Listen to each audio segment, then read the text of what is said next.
वो सिर्फ और सिर्फ उमर अब्दुल्ला साहब है और कोई नहीं हो सकता है।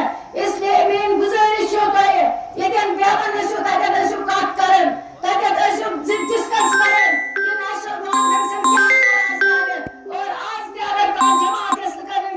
ये कोई फंक्शन नहीं है, ये लोगों का प्यार है। हम तो दोनों भाई बहन आए थे यहाँ नींव पत्थर रखने के लिए, ये लोग खुद आ गए और उनका मैडम सकीना जी के लिए एक प्यार है, एक मोहब्बत है और ये लोग दिल से अपने लीडर को चाहते हैं। तो इसलिए वो सिर्फ अपने लीडर को मिलने आए और उसी बहाने मैंने भी इनसे मिल लिया और आप सबसे भी मिल लिया।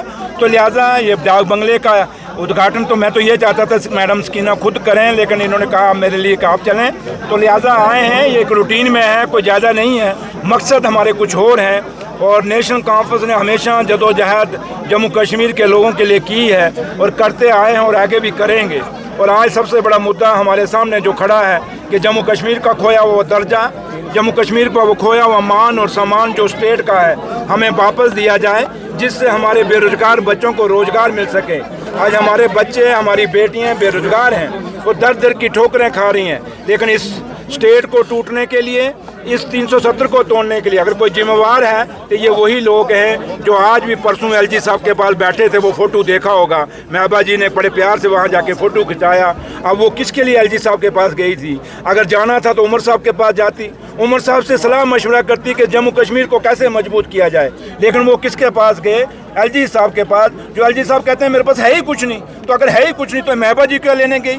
इसका मतलब यही लेने आई कि बताओ जम्मू कश्मीर को और बर्बाद कैसे करना है, जम्मू कश्मीर के नौजवानों को कैसे और ख़त्म करना है। ये आप वहाँ फैसला करने की, अगर सही फैसला आप करना चाहते हैं, अगर जम्मू कश्मीर के आप हमदर्द हैं तो आपको उमर साहब के पास आना चाहिए। वो ऑनरेबल चीफ मिनिस्टर हैं जम्मू कश्मीर के, वो खुद नहीं बने, वो नॉमिनेटेड नहीं है, वो इलेक्टेड हैं, लोगों ने चुने हुए चीफ मिनिस्टर हैं। ये वेराज एलजी साहब जो हैं वो खुद नॉमिनेटेड हैं। और सबसे बड़ी बात कि आज की डेट में एलजी साहब भी खुद, अभी तक उनका रेगुलेशन नहीं हुई, अभी वो उनका, क्योंकि उनका टेन्योर ख़त्म है। आगे हमें डेली वेजरों की बड़ी मुसीबत थी, उनको रेगुलाइज करना था। अब तो एलजी साहब को भी रेगुलाइज करने का मसला आ गया है। अब वो कब रेगुलाइज होंगे तो वो फैसले लेंगे, ये भी एक बात है। तो लेकिन मेरा एक ही मकसद है कि हम लोग जब जो वादे कर रहे हैं यहाँ आने का यही है। अगर आपने 6 महीने का वादा किया था कि ये काम करेंगे, उन कामों को आज खाली पत्थर लगाने नहीं आए बल्कि काम शुरू करने आए।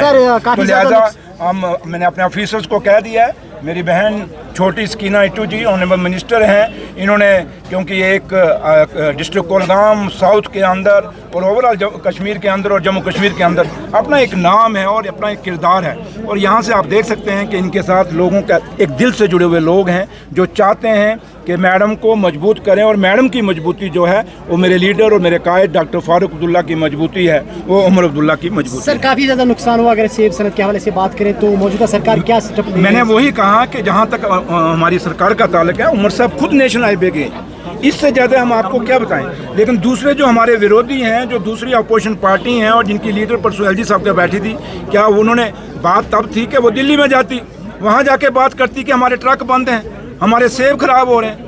और जब वो एलजी साहब को मिलकर आई, कोई बयान दिया बाहर आके प्रेस को, कोई ब्रीफिंग की नहीं की। इसका मतलब क्या बात हुई?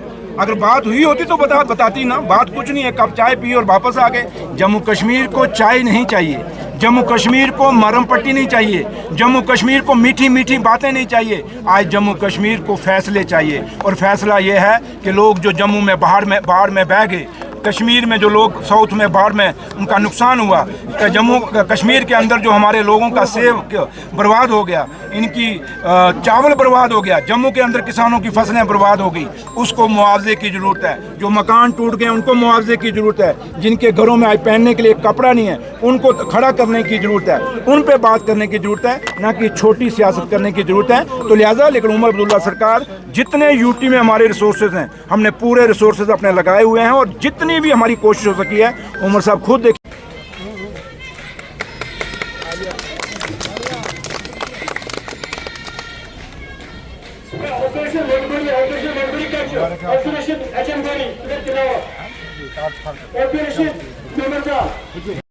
चावल वाला है, चाहे लोग हैं, आम हैं, चाहे व्यापारी है, चाहे दुकानदार है, चाहे वो गाड़ियों का ट्रांसपोर्टर है, जिसको भी नुकसान हुआ है उसके नुकसान के मुआवजे उसको मिलने चाहिए। Thank you.